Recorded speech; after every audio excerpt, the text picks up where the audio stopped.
If that's okay.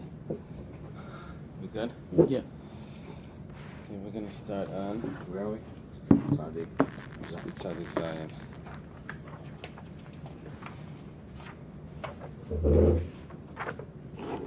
The bottom of Tzadik Vav Amud Beis. That's where we are. 96b.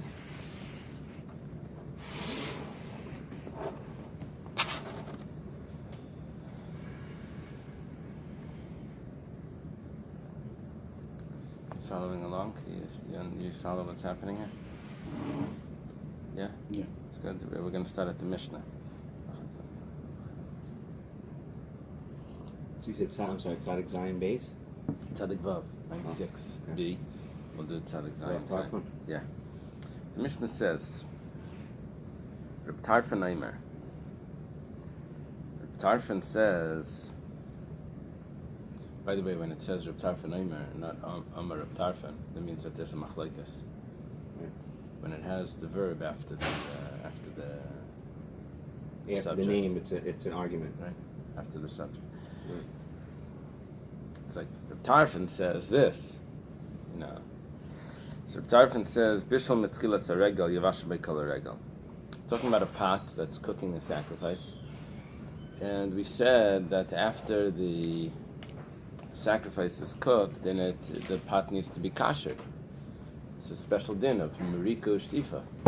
Right. Really, I'm sorry, this is only, it's not tum, it's just a regular keli. Yeah, but the absorption in it becomes nicer, and right, it becomes left over from a sacrifice. So every single time they have to... So Reb Tarfon says that if there was a holiday, so you're cooking it the first day of the holiday, it doesn't, you can still continue cooking in it the whole holiday. It's all considered one day. Okay. Chachamim say no. If you're cooking it a sacrifice, you have until the time limit of that sacrifice to cooking it. After that time limit, it has to be kashered and mariko shtifa. It has to be rinsed and purged. So there's machlekes here regarding the holidays. Can I ask you a question, Rabbi? Yeah. So in other words, the whole pretense is an argument, right? Omer. I'm just curious. Okay. So it's Tarfon Omer. It's not giving you a subject. It's just, notice how it's like going right into the. Yeah. It doesn't give you a heading. Right. It doesn't give you a heading. That's the interesting part. Is that a common theme in Mishnah? The reason why it's able to do that, it's strange to do that. The reason why it's able to do that is because really this Mishnah is a continuation from the last Mishnah. Okay. So the heading was already where we said there was a machlekes. So thank you. So machlekes, what dinim mariko shtifa applies to. Okay. So then now we have another machlekes regarding mariko shtifa. So you're looking at it like this is the first Mishnah of the chapter. Yeah, it would be a strange way to start a book. Right. But really, really the Mishnayos are divided up probably by event or later. I'll give you some like English book that's yeah.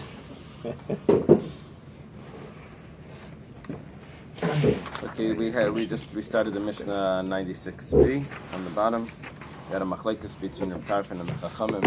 If someone cooks on a holiday, one of the sacrifices, if he has to wait, if he's able to wait the entire holiday before he kashers the pot, is the whole holiday considered one day, or is it just the time limit for each sacrifice? Mariko shtifa, you see, now we have a heading. When it comes to mariko shtifa, marika, what does marika mean? Kamarika sakais. It means like rinsing the cup. Shtifa, what does shtifa mean? Kishtifa sakais, like rinsing the cup. The two types of rinsing. One is a rinsing from the inside, and one is a rinsing from the outside. Marika is the inside of the cup, and shtifa is the outside of the cup. I guess one marika must mean that you swish around. Now, that's the halacha by Koshel Bracha. When you have a cup that you're going to use for kiddush, that there has to be rinsed. So there's marika and shtifa. There's the inside of the cup and the outside of the cup. So, Marika ushtifa betzainen. Marika and shtifa are with cold water. Yesterday we mentioned that there's a machlekes about this. We'll see it today. Hashpud. Shpud is a spit, spivet. The askala is also a type of spit. Magilim b'chamen. You have to boil them in hot water. I was going to ask that really you should do hagala on it. Really you should. Very nice. Really you should. You should do hagala. There is a Gemara. I didn't take the one from this shul right here. Yeah, not the art scrolls, but on the side is a set of Gemaras. There's a Zevachim there. Really, you should do liban. Liban means that you put it over fire. Okay, the question now is, my time with Reb Tarfon. The Gemara asks, what's the reason for Reb Tarfon? Reb Tarfon said that you have the whole holiday to kosherize, kasher, to purge this vessel. He says the Amakra, the reason is because it says in the pasuk, Upanisa b'bayker, and you will turn in the morning, v'alachta le'alech, and you will go to your tent. It's talking about on the holidays. That means, what's the morning? The morning means after the holiday. Kasav asam kulan l'kulan bayker echad. The pasuk makes the entire holiday into one morning. That means that the whole thing is just one day. So therefore, if it's one day, means the following day. You're right, the following day. But it means that the morning after the holiday, but it means after the entire holiday. It means that the whole holiday was just one day. That means you don't have to kasher the vessel that a chatas, that a korban was cooked in, until after the holiday. Maskefla Rav Achtavei Barami. Rav Achtavei Barami says, according to what you're saying, I have a strong question. Do you want to say that the whole holiday is one day? That means if someone at the beginning of the holiday says that I'm going to sprinkle the blood and 6 days later or something, which that's a big problem. You only have 1 day to sprinkle the blood. I'm going to eat the sacrifice. According to you, the whole holiday is 1 day. The whole holiday is 1 day. It shouldn't be piggled. It's not considered thoughts of out of its allotted time. And if you leave it over, you really only have 1 day or 2 days to leave over a sacrifice. According to this, you leave it over the whole holiday. It's not nicer. It's not considered leftover. Nicer is leftover from the sacrifice after its allotted time. In Yiddish, it's called Iber gebliebene. That's my teacher told me in school. Iber gebliebene. It's leftover. Okay, he wanted to get a reaction from us. I guess in the Lavash Yeshiva they don't use that word anymore. Or they're not teaching Yiddish in oh, really? I don't know if that's... I'm sure in Europe they are. In America, maybe not. So here, the problem is that we're seeing that on one hand it's the whole holiday is 1 day. On the other hand, it seems that the halachas of considering it 1 day won't be practical, won't be real. If you're going to say that is the fact, that's so, that there is no pigel or nicer on the holiday, Reb Tarfon only holds regarding Mariku Shtifa that you have the whole holiday to wash it out. But not for other laws. Ella is a rejection of the previous. Rather, it's like Rab Nachman says in the name of Rabbi Baravua, who's probably his father-in-law. The Amar Rab Nachman, Amar Rabbi Baravua, Rab Nachman says in the name of Rabbi Baravua, Kol Yom V'Yom Nasigil L'Chaveru. This is a very interesting point, that every day when you cook in this pot, it kashers it from the previous day. So the cooking in it itself is a type of kashering. What's kashering? Kashering means the flavor comes out. So when you cook in it, so you kasher it.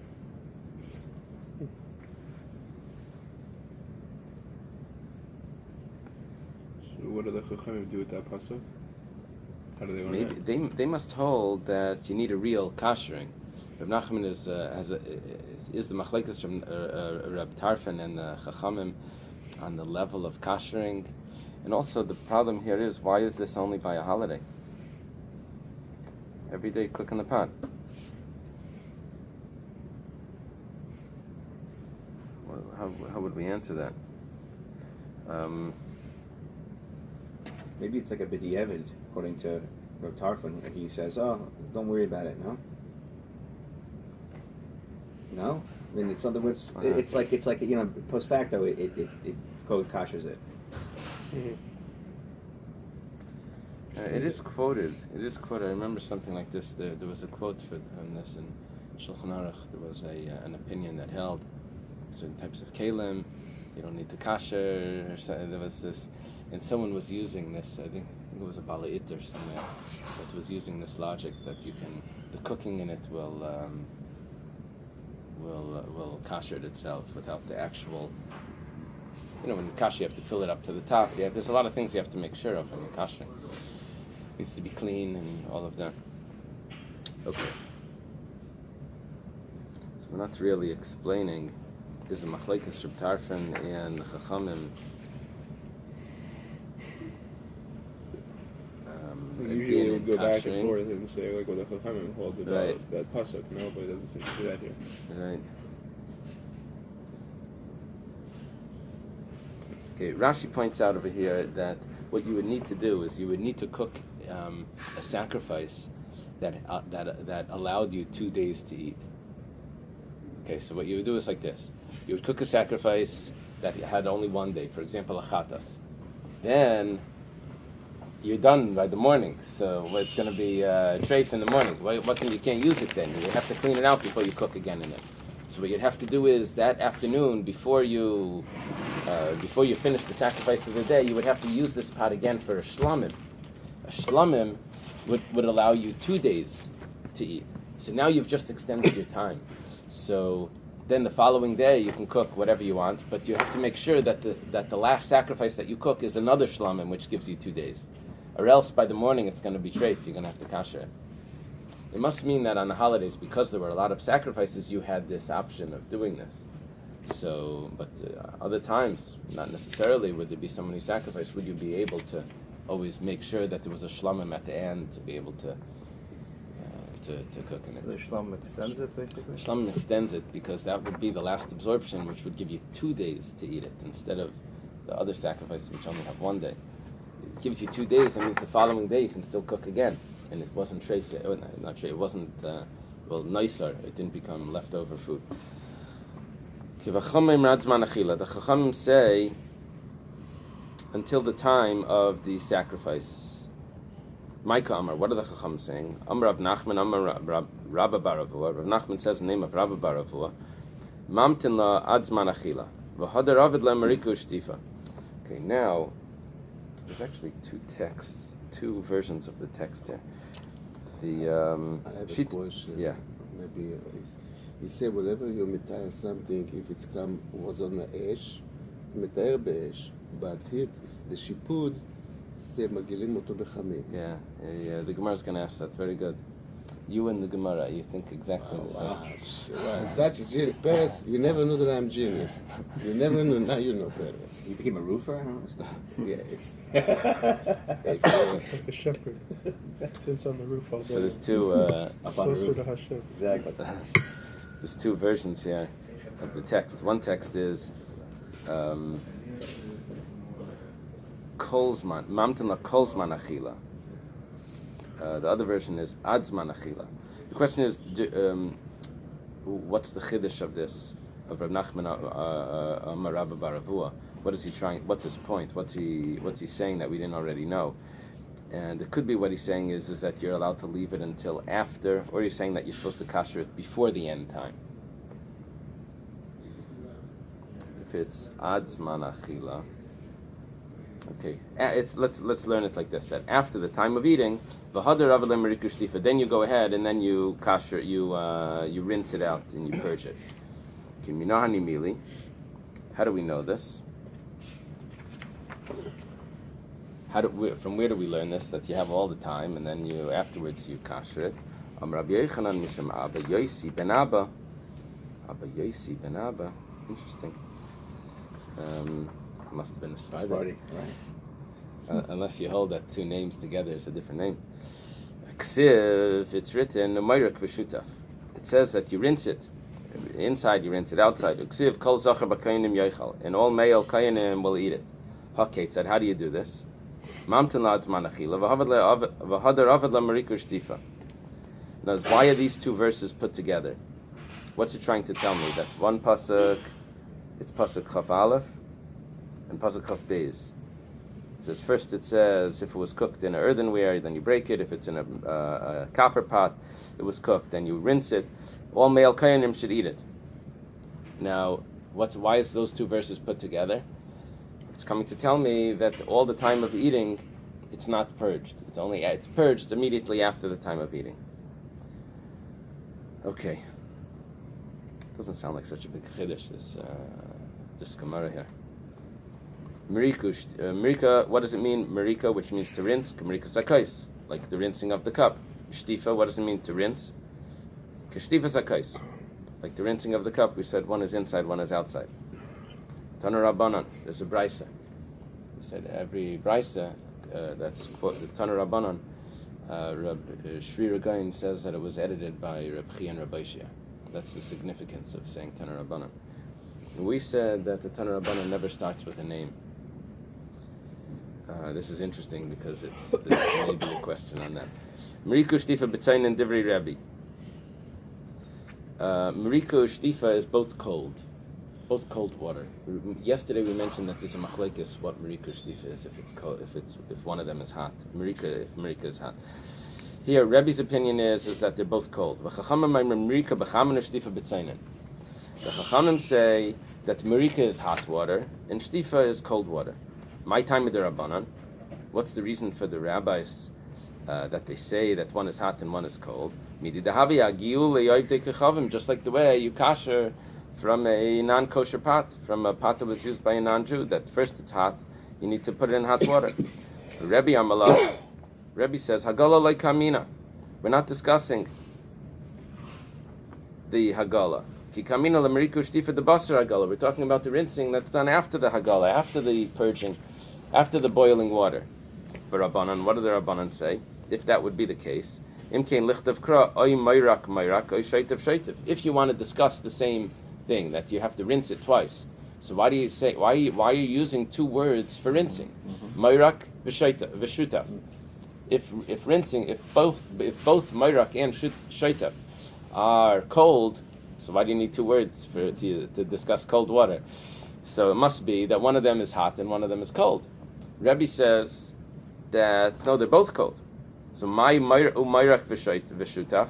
What is it? Why are there two expressions? Shema mina marika b'chamin shtifa b'tzayner. Obviously, one of them must be a different temperature. Mayrak is hot and shtifa is cold. Rebbe, what does Rebbe say? Iksiv mayrak mayrak. If it would have said mayrak mayrak, that says twice you rinse it. Hava mina. What's the space? Oh, in the manuscript it says, or if it would have said shaitav shaitav, it gave you both options. So hava mina, I would have said trezimni mayrak trezimni shaitav. Would have said that you had to do it twice. Twice mayrak or twice shaitav. Lakach ksiv mayrak v'shaitav. Leimalach marika is k'marika sakais and shtifa is k'shtifa sakais. It means that one is rinsed from the outside and one is rinsed from the inside. Not that you just one expression would have said that maybe you have to rinse the inside twice, or maybe you have to rinse the outside twice. Wouldn't have told me that one's on the inside, one's on the outside. So he uses two expressions, but not to tell me that one is hot and one is cold. Okay.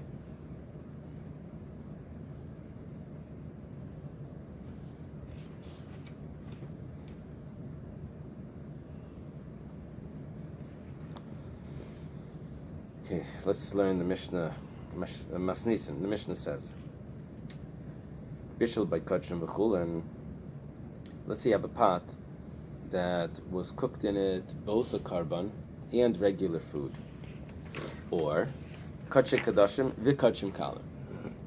You cooked in it the holy of holies type of sacrifice, like a chatas or something, and then you cooked in it also a shlamim.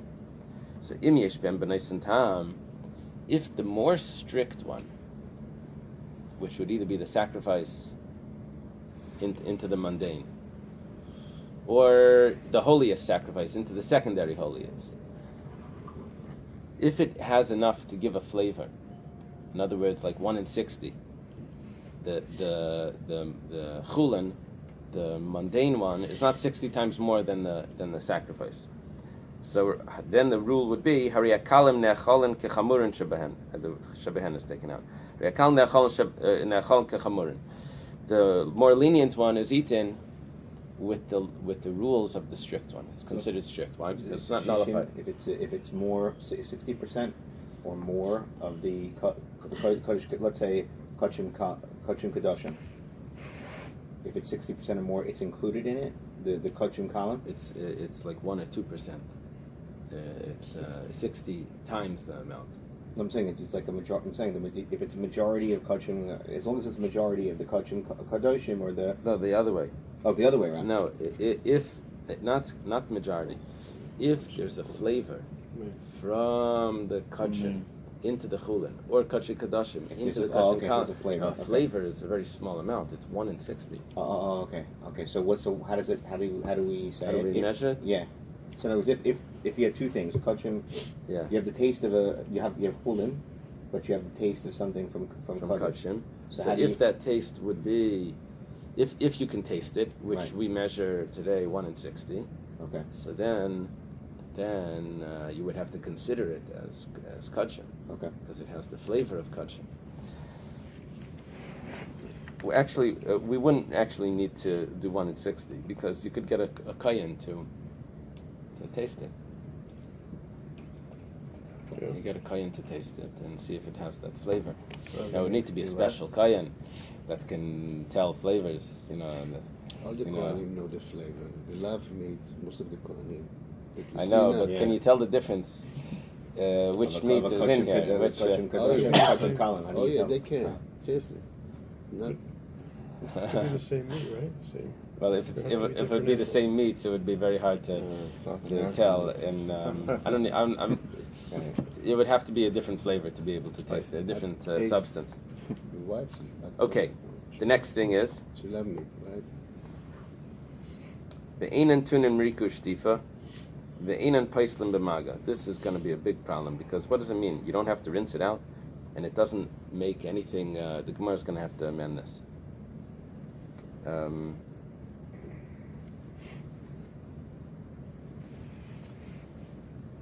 But the question makes it that whatever the case is, it says the Mishnah says that it doesn't need to be rinsed and it doesn't make another sacrifice invalid if it touches another sacrifice. We'll see in the Gemara what that's going to mean. We'll get back to it. Rakik shenaga barakik, a wafer from a carbon mincha. Let's say one of the carbon mincha wafers became pasul somehow, and it touches another one. B'chaticha, or it was a piece of meat that touches another piece of meat. Like kol rakik, v'like kol chaticha asurim. It doesn't become entirely forbidden just from that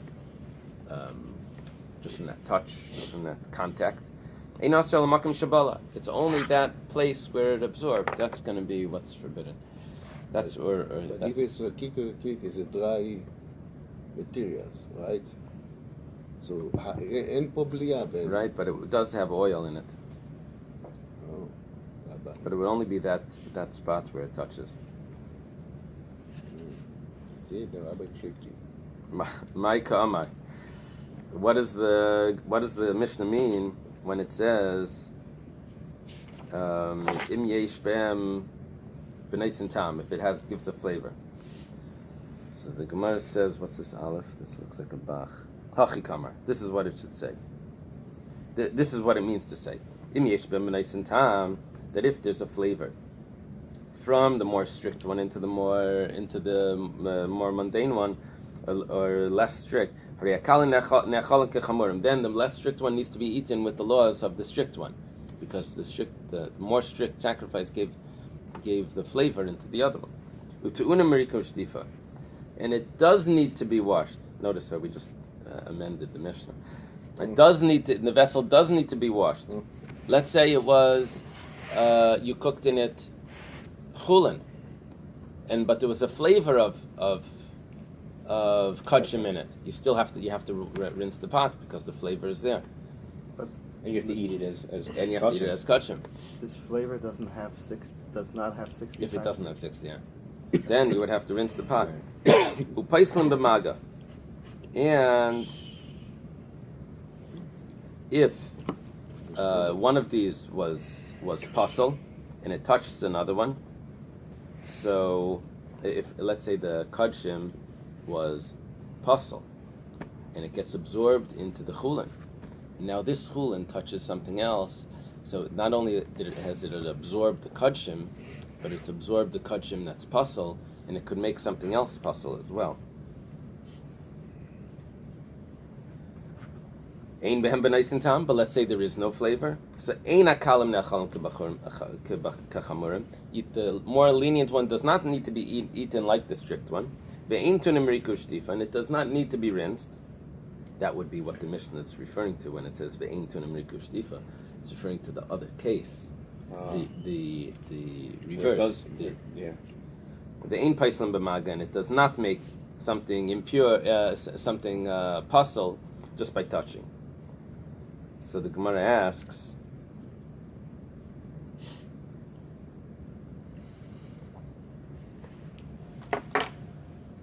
why does it have to repeat itself in reverse? yeah.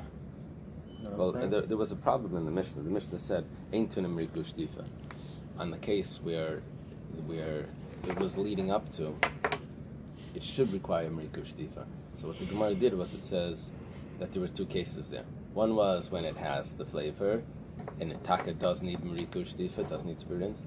And then if it doesn't have the flavor, then it doesn't need to be rinsed. And then the words of the Mishnah fit in by adding in that this is only in that case. However, in the other case, then that adjusts the problematic clause.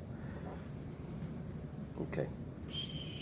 Now we said that if there is a flavor, and you have two sacrifices, and one of them gives the flavor, the more strict one gives the flavor into the next one, then it needs to be rinsed. The Gemara asks, "Nihi the kudshim loibo, but kudshim kalim nibai."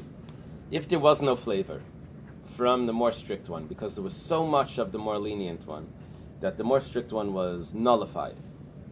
So the rule was you don't have to rinse it. It says, but why don't you have to rinse it? It's a carbon. And kudshi kalim you should also have to rinse.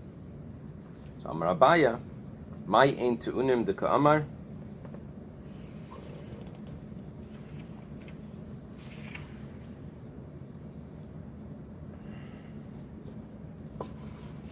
What does it mean that it doesn't require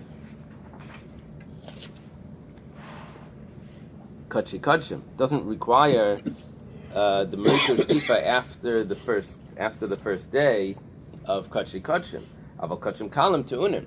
But it would, yes, require after 2 days. Kudshim kalim normally has 2 days, except for a carbon tamid. So what it says is that it doesn't need to be rinsed. It means it doesn't need to be rinsed because of kudshim, which is only after 1 day. But yes, it does require. In other words, he's admitting that it still does require a rinsing of kudshim kalim. That was the answer of Abaya. Rava Amar, Rava gives us another answer. Hamani Reb Shimon, who's the author of our Mishnah? It's Reb Shimon. The Amar kudshim kalim ein tunim riku shtifa. We had this in the Mishnah previously. The Reb Shimon holds that only kudshim require rinsing, not kudshim kalim. The sages learned it because it says that you don't need to do a rinsing for truma. That means that kudshim and kudshim kalim you do need to rinse. And Reb Shimon said, no, it never told me I don't need a rinsing for truma. That's not what the verse is referring to, and therefore it's only by kudshim that it needs to be rinsed. So Bishleim Malo Rava works out well if we accept Rava's opinion that here we're dealing with Reb Shimon who holds that it doesn't need to be rinsed. Hainu diktani oy kudshim kalim. That he gives us that example. He gives us an example of kudshim and chulin, and he gives us another example of kudshim and kudshim kalim. Two examples of things that were mixed together, and it's coming to teach me a big chiddush that we hold like Reb Shimon that kudshim kalim would have the same status as chulin, that it doesn't need to be rinsed. Elala Abaya, but according to Abaya, that that there's no chiddush in kachi kachim and kachim kalim. They both need to be rinsed, and it's just one needs to be rinsed a day later. Tarti lamali. Why do you need to tell me two cases of kachim and chulin and kachi kachim and kachim kalim? So it says tzrichi. It still is necessary. The tana kachim b'chulin. Let's say we would only say the first case of the Mishnah, that a sacrifice that gets mixed up with a mundane, it gets mixed into a mundane food. And we would say that it could be nullified if if it doesn't give a taste, and it would give the same status if it does give a taste. Hava amina. I could have thought that chulin hu demevatli kachim. I could have thought that chulin will nullify kachim. Why? The lav minayu, because it's a different type. It's a different species. So therefore, this chulin will overpower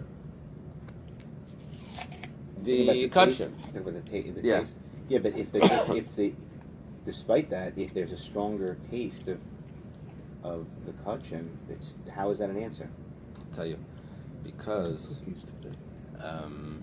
this could be explained with the there's a famous Ran. The Ran discusses davar sheish l'matirin, it's lay batal. So anything that will become permitted later, like for example an egg that's laying on Yom Tov. So Rashi says if it's mixed in with other eggs, it never becomes nullified. The reason Rashi gives, the Gemara says that, the reason Rashi gives is because why do you have to be nullified? Just wait till after Yom Tov and eat it. Don't rely on the heter of bittul. And the Ran says no. The Ran says that because it will become nullified, so it's considered, because it will become permitted rather, it's already considered permitted. And now I have two things that are permitted. And things that are permitted can't nullify other things that are permitted. Why? Because he says, because the same type doesn't nullify. Now, even though that's a machlekes, the Chachamim and Rabbi Yehuda, if the same type nullifies, Rabbi Yehuda holds min b'mina is lay batal, Chacham say min b'mina is batal. He says that's because over there you're talking about kosher and treif. So the Chachamim hold that even though it's the same type, they're both eggs or both meat or whatever, but they're so different because one is kosher and one's non-kosher, so they're considered different types. That's why it nullifies. But really, everyone holds the same type doesn't get nullified. This Gemara is saying, I could have thought that kachim and chulin, they're so different, so therefore the chulin will nullify the kachim. Aval kachim and kachim kalim. But if they're kachim and kachim kalim, that means they're both very similar. They're both holy. I would say that it's the same type, a malay, and one won't nullify. It will awaken the other one. It won't nullify it. V'itana kachim kalim, and if it would say kachim kalim, having a kachim huda alimi levatule kachim. Only kachim is strong enough to nullify. I could have thought the opposite. Logic. Aval chulin, a malay. But if it would be chulin, I would have thought that chulin doesn't have the power to overcome kachim. And even if it didn't give a taste, we would say that it becomes kachim. This maybe would be comparable, do we say that something that's tameh becomes